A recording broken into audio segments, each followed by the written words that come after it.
Hi guys, welcome to your channel in rational English classes. आपका स्वागत है rational English classes में। प्यारे बच्चों, आज हम लोग पढ़ेंगे विल हैव तथा वुड हैव का प्रयोग के बारे में। दोनों में क्या अंतर है, दोनों का क्या अर्थ होता है, सारा कंफ्यूजन को आज मैं खत्म कर दूंगा समझा करके। आज के बाद सारा कंफ्यूजन खत्म। बहुत से बच्चे कमेंट करके बताते हैं कि सर ये पॉइंट मुझे समझ में नहीं आता है, मुझे आप स्पष्ट रूप से समझाइए।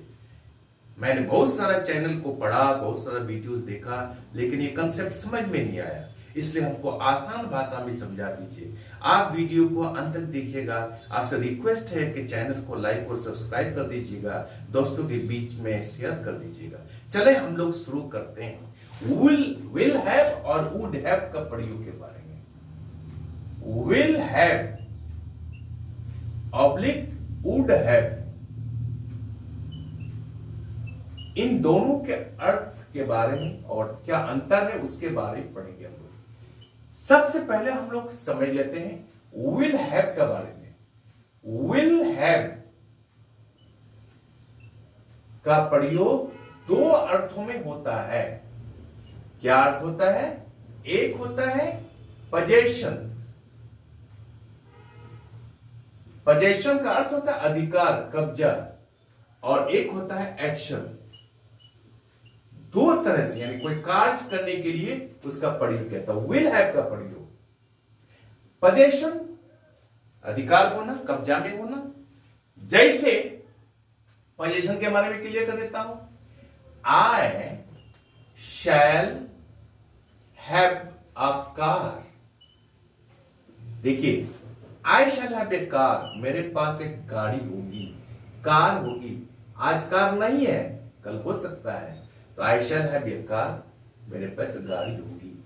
ये क्या है? नाउन है। इसका अर्थ क्या होता है? मेरे पोजीशन में होगा। दूसरा एग्जांपल लेते हैं। He will have a book, उनके पास एक पुस्तक होगी। समझ गए? पोजीशन को आप समझ गए। अब एक्शन को, I shall have eaten, future perfect में जैसा है वैसे ही हम लोग देखते हैं, इसका वही नियम है। आई शैल हैव इटन, मैं खा चुकूंगा। अब यहां देखिए, एक्शन क्या है? खाने का काम है। इट यहां पर वर्ब है। आई शैल हैव इटन, मैं खा चुकूंगा। ही विल हैव गन, वह जा चुकेगा। M I clear? अब दोनों का अर्थ को समझ गए।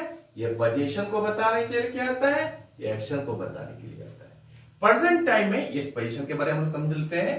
प्रेजेंट टाइम में बोलते हैं आई हैव अ कार, मेरे पास एक गाड़ी है। आई हैड अ कार, मेरे पास एक गाड़ी थी। आई शैल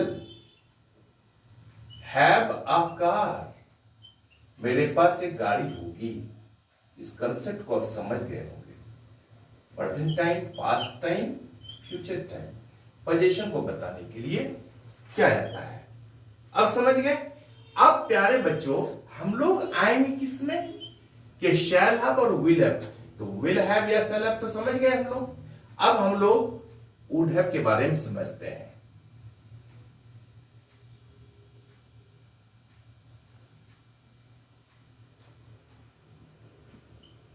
वुड हैव, वुड हैव का प्रयोग कहां किया जाता है, इसके बारे में समझना है। ध्यान दीजिएगा। वुड हैव, इसी में लोग बच्चे कंफ्यूजन करते हैं, लोग कंफ्यूजन करते हैं। वुड हैव का प्रयोग वहां किया जाता है जहां पर पास्ट टाइम में किसी काम के नहीं होने का संकेत मिलता है। इसको समझ लीजिए। इसी को लोग समझा नहीं पाते हैं, लोग समझ भी नहीं पाते हैं। पास्ट टाइम में किसी काम के नहीं होने का संकेत हो तो वहां पर वुड हैव का प्रयोग किया जाता है। जैसे एग्जांपल में लेता हूं मैं, I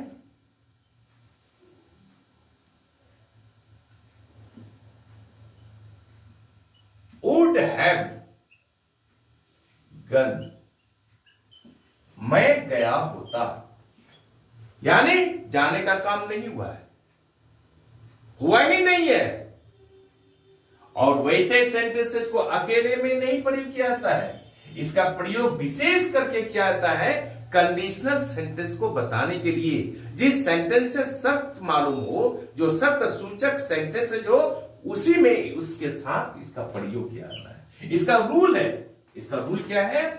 had plus verb 3 dot dot dot would have plus verb 3। अब देखिए, इस पैटर्न को समझिए, पूरा कंसेप्ट समझ में आएगा। और ये कंडीशनल सेंटेंस बताने के लिए किया जाता है। जैसे if you had gone to Agra,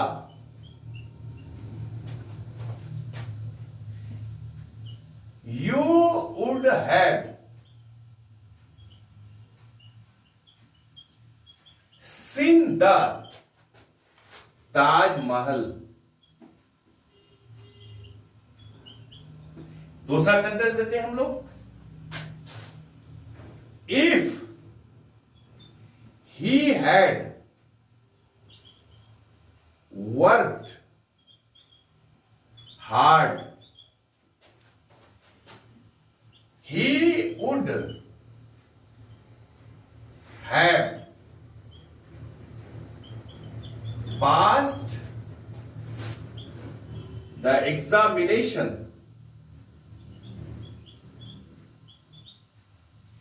in first division।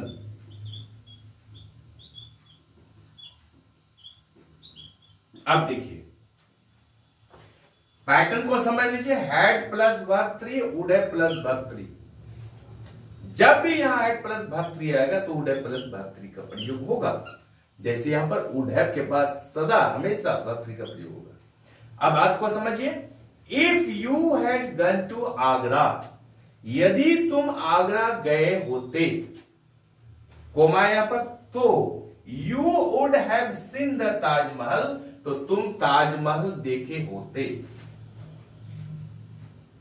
ना तुम आगरा गए ना ताजमहल देखे, यानी काम के नहीं होने के बारे में मालूम पड़ता है पास्ट टाइम में। If you had gone to Agra, यदि तुम आगरा गए होते, you would have seen the Taj Mahal, तो तुम ताजमहल देखे होते।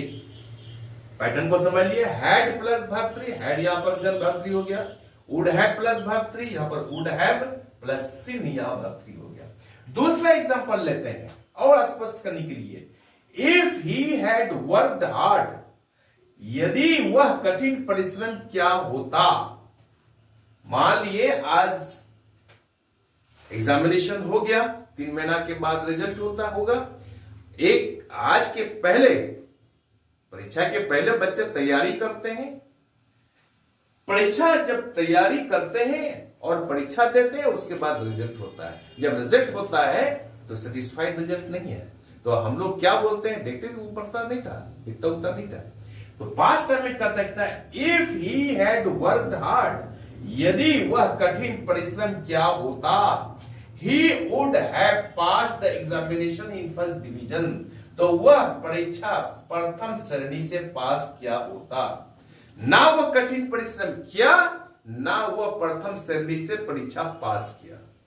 कंडीशन है, अगर वो कठिन परिश्रम करता तो फिर प्रथम श्रेणी से पास करता परीक्षा। उसी तरह से ना हुआ आगरा गया ना ताजमहल देखा। If you had gone to Agra, यदि तुम आगरा गए होते, you would have seen the Taj Mahal, तो तुम ताजमहल देखे होते। ना हुआ आगरा गया, ताजमहल देखे। पास्ट टाइम में किसी काम के नहीं होने का संकेत मालूम पड़े तो वैसे सेंटेंसेस का प्रयोग किया जाता है। ये स्पष्ट हो गया कंसेप्ट, समझ गए प्यारे बच्चों। आई एम श्योर कि वीडियो आपको अच्छी लगी होगी। आपसे रिक्वेस्ट है, बेनती है, प्रार्थना है कि आप थोड़ा सा चैनल को लाइक और सब्सक्राइब कर दीजिए तथा फ्रेंड्स के बीच में शेयर कर दें। इससे मेरा हौसला बढ़ता है। आज हम लोग यहीं रखते हैं। आई एम श्योर कि वीडियो आपको अच्छी लगी होगी। अगले क्लास में फिर हम लोग पढ़ेंगे अगला कंसेप्ट के बारे में जो बहुत महत्वपूर्ण होगा। चले हम लोग आज यहीं तक रखते हैं। बाय।